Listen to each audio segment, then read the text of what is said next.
আসসালামু আলাইকুম রহমতুল্লাহ। সম্মানিত শ্রোতা মণ্ডলী, প্রত্যেকটা মানুষই চায় তার ইহকালীন জীবনের পরিসমাপ্তিটা একটি সুন্দর মৃত্যুর মাধ্যমে হোক।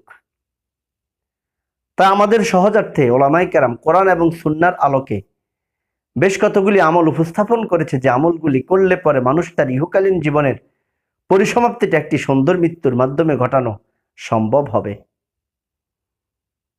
এই সুন্দর মৃত্যু ঘটানোর সর্বমোট আমলের সংখ্যা হচ্ছে 6টি। সেই 6টি আমলের 5টি আমলের উপর আলোচনা আমাদের গিয়েছে। আজকে আমাদের শেষ 6 নম্বর আমলের আলোচনা, যে আমলগুলি করলে পরে মানুষ তার ইহকালীন জীবনের পরিসমাপ্তিটা একটি সুন্দর মৃত্যুর মাধ্যমে ঘটানো সম্ভব হবে। তার মধ্যে 6 নম্বর আমল, হাদিস শরীফে উল্লেখ রয়েছে, রাসূল করিম সাল্লাল্লাহু আলাইহি ওয়াসাল্লাম ইরশাদ ফরমান, আকসিরু যিকরু হাযিমিল লাযযাতিল মাউত, তোমরা অধিক পরিমাণে মৃত্যুকে স্মরণ করো। মৃত্যুর স্মরণ বান্দার ইহকালীন জীবনের পরিসমাপ্তিটা সুন্দর মৃত্যুর ঘটানোর 6 নম্বর আমল।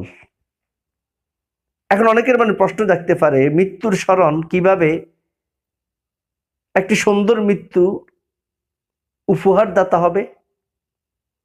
মৃত্যুর স্মরণ কিভাবে একটি সুন্দর মৃত্যুর উপহার দাতা হবে? এই প্রশ্নের জবাবে মুফাসসিরিনে কেরাম বলেন, একজন মানুষ তার মৃত্যুকালীন সময়ে মৃত্যুর যন্ত্রণা ভোগ করবে দুনিয়ার জীবনে বেপরোয়া জীবন যাপন করার অপরাধে, নিজের মনচাই জীবন পরিচালনা করার অপরাধে। আর একজন মানুষ তার দুনিয়ার জীবনে বেপরোয়া জীবন যাপন, নিজের মনচাই জীবন পরিচালনা করা থেকে দূরে থাকে শুধুমাত্র তার মৃত্যুর কথা স্মরণ করার মাধ্যমে। যখনই কোনো মানুষ মৃত্যুর কথা ভুলে যায়, তখনই সে দুনিয়াতে বেপরোয়া জীবন যাপন পরিচালনা করতে থাকে, নিজের মনচাই জীবন পরিচালনা করতে থাকে। তাহলে সম্মানিত মণ্ডলী, একজন মানুষ দুনিয়ার জীবনে বেপরোয়া জীবন যাপন করে কখন? মৃত্যুর কথা ভুলে যায় যখন। একজন মানুষ নিজের মনচাই জীবন পরিচালনা করে কখন? মরণের কথা ভুলে যায় যখন। আর যখনই বান্দা সদা সর্বদা মৃত্যুর কথা স্মরণ রাখবে, ওই মৃত্যুর স্মরণ তাকে তার বেপরোয়া জীবন যাপন পরিচালনার পথে বাধা হয়ে দাঁড়াবে, তার মনচাই জীবন পরিচালনার পথে বাধা হয়ে থাকবে। তখন তার ইহকালীন জীবনের পরিসমাপ্তিটা হবে একটি সুন্দর মৃত্যু।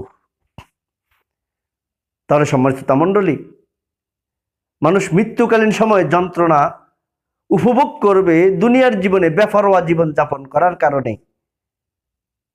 আর এই বেপরোয়া জীবন যাপন একটা মানুষের পথে বাধা হয়ে দাঁড়াবে তখন সদা সর্বদা সেই মৃত্যুকে স্মরণ রাখবে যখন।